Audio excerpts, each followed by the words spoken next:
Hi and welcome. Today I have a piece for my mini art ring journal, and this is Bristol smooth paper which I've cut. It's probably about 4 by 4 with rounded corners and a tab.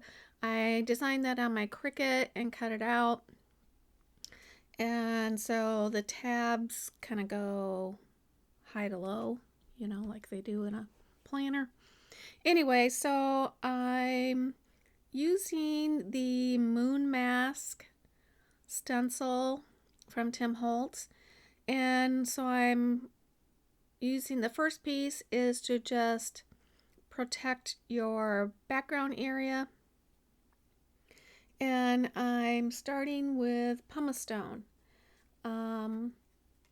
I usually go from light to dark when I'm doing midnight or a night sky, because I'm wanting the moon to kind of have a light effect in some areas. Could even have a moonbeam, but I'm not in this one. So I'm adding some wilted violet just because I want some little bit of purple shining through. Not a lot, and it seems like a lot here, but it will not be. I use lots of colors on this one, and you don't have to use these exact colors. Use what you've got, but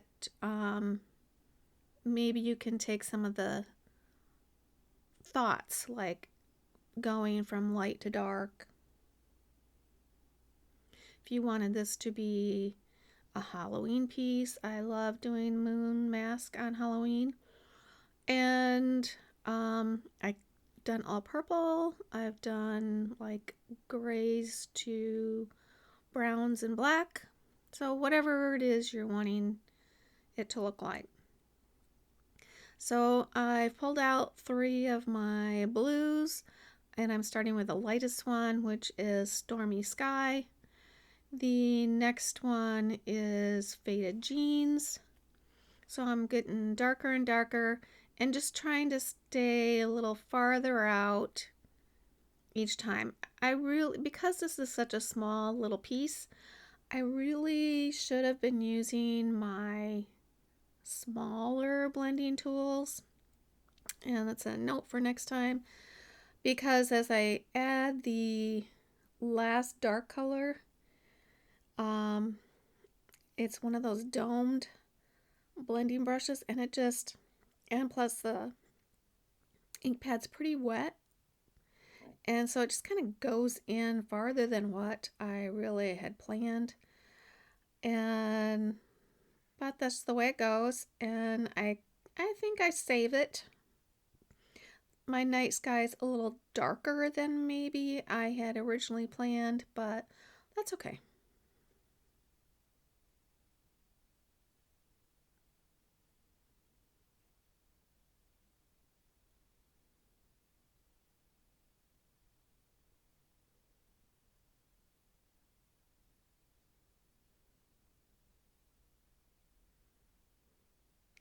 So, just kind of softening it up, blending it up a little bit so there's not really any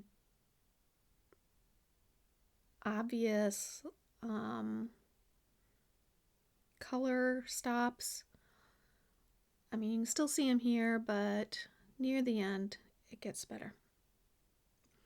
Now I'm doing a spritz and flick, and I really wish I wouldn't have done it this way, but because it leaves some pretty large splots, which I do fix a lot of them later, but I think if I would have just used my brush and done a light splatter of water, it would have been better.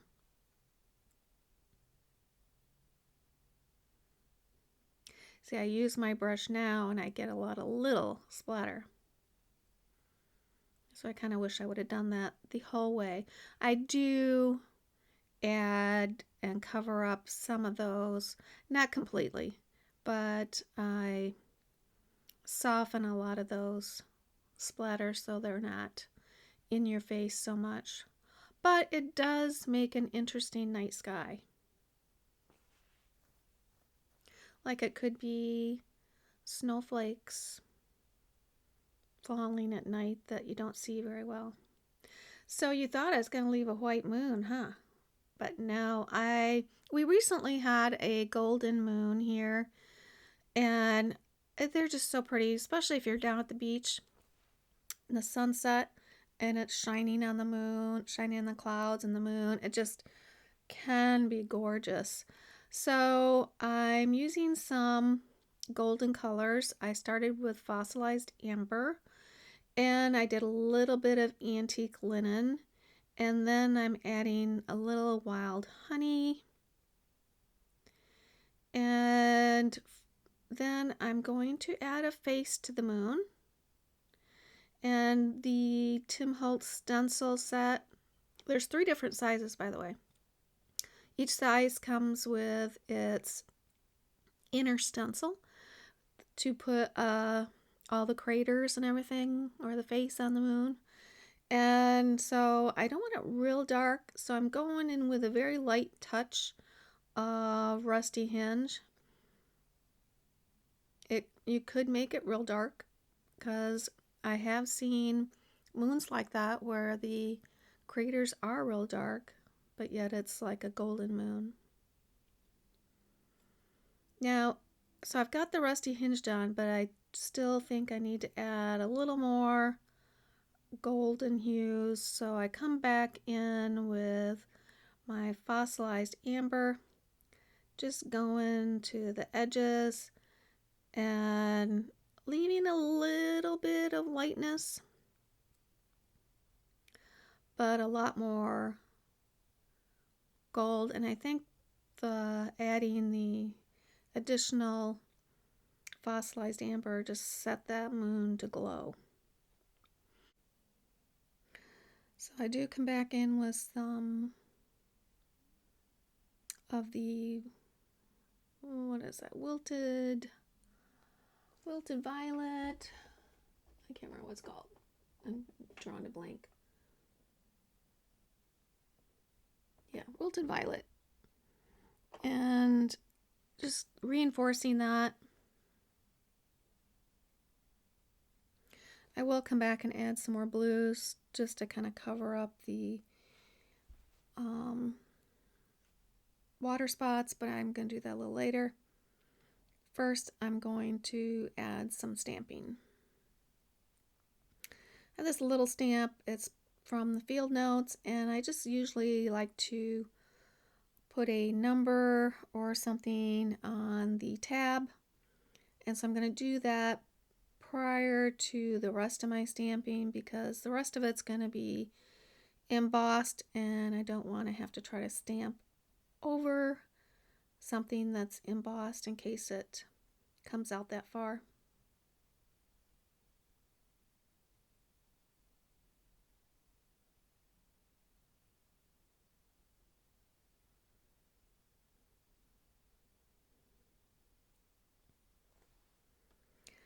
So the bottom of the piece is going to have this plant. It's from Tim Holtz Nature Discovery stamp collection, and I'm envisioning you sitting on the ground in a field of flowers and weeds, and or laying there, and you're going to have bits and pieces of it that come up and maybe are in the moon line. So that's my thought.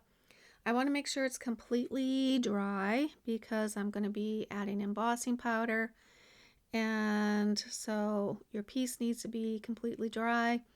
And I've got this new thing I'm trying. It's a little packet of anti-static, says goodbye static. I got it off Amazon, and So the idea is that, because even on a blank piece of paper, if you're embossing, sometimes the embossing powder will stick in areas that you didn't apply whatever it is you're using to attract the embossing powder. But so this is supposed to help with any static that causes that. So I'm putting some Versamark on my stamp, and I'm gonna just kind of go along the entire bottom.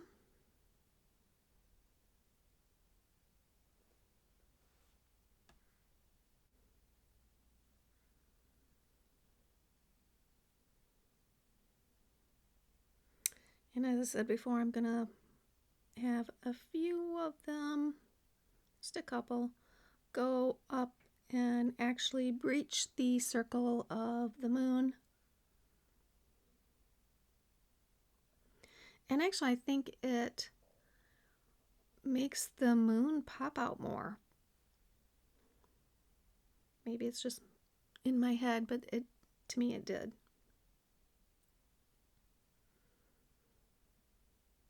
Now I'm going to do two colors, well, one embossing glaze, seedless preserves, for the top heads of the flowers or weeds, whatever they are.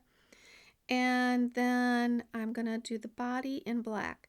Now, I will never again have two jars open at one time, because here, when I'm done using the seedless preserves, I dump it into my black and I see it immediately and try to dish it out. I hope I got it all, but that's what happens when you have, or could happen, when you have two embossing powders open. Plus, just accidents can happen that way. So I'm just kind of pouring it out over the rest of it. Hopefully any seedless preserves left in there will come out at this time.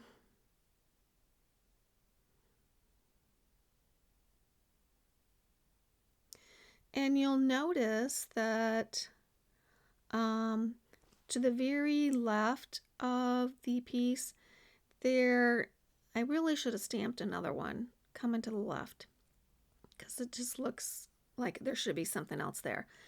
And I do actually go back and stamp that and go through the whole process again. I did record it, and then I thought, well, I don't want to make you sit and watch me stamp one more and get my embossing powders out again and do the whole thing. So in the end, you'll see that I did that. I just saved you the trouble of having to watch me go through that whole process again. So I am now embossing everything.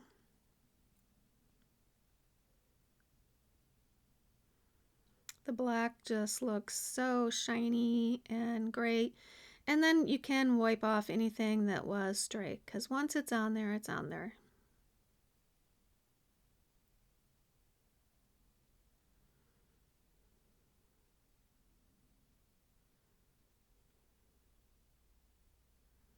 So now I'm going to come back and deepen up some of the blues, especially where the water splatters were. Going to darken those up. I'm starting with Faded Jeans.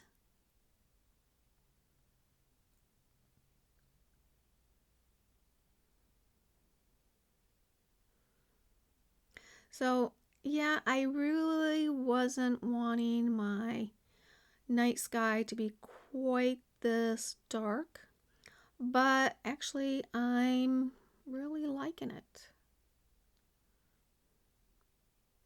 I'll do another one sometime where the sky's not quite so dark. And then I'm adding Uncharted Mariner, which is my darkest blue, and I'm just doing that at the bottom just to kind of ground all those plants.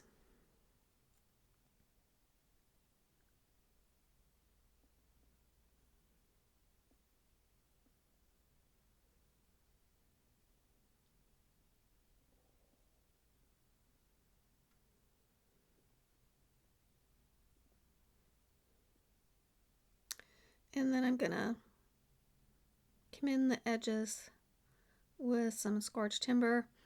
Now, I really wasn't wanting to go around the edge of the moon.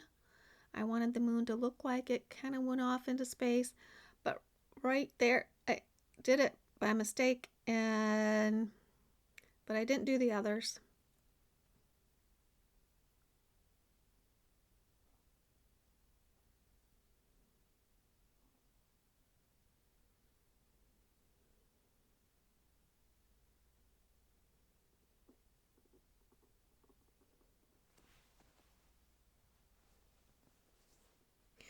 And I think you'll see my new, yeah, see, that's where I did my other stamp and added it to kind of fill in the ground there.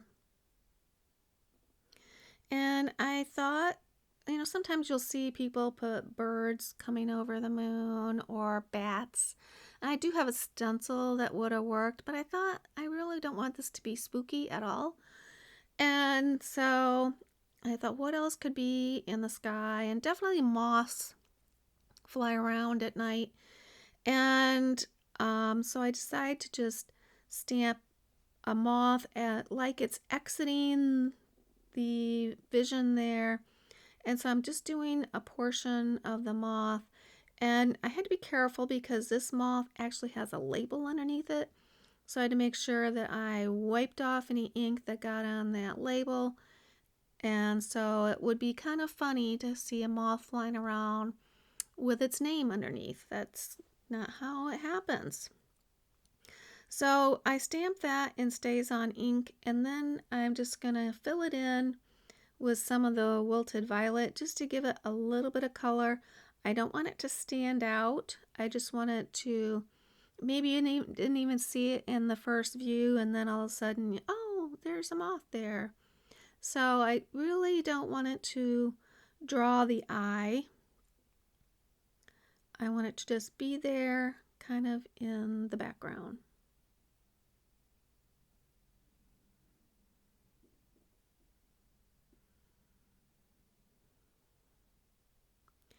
And I kind of paint it in with a paintbrush and just dab off any excess. I do the wings and the body, because I still want to see the stamp. I just don't want to see the blue behind the stamp.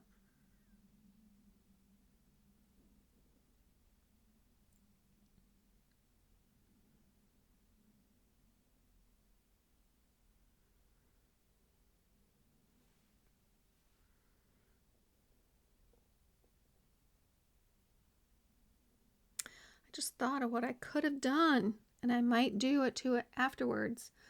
Well, after this, you'll never see it because this is already gone, but I might add a little bit of distress spritz.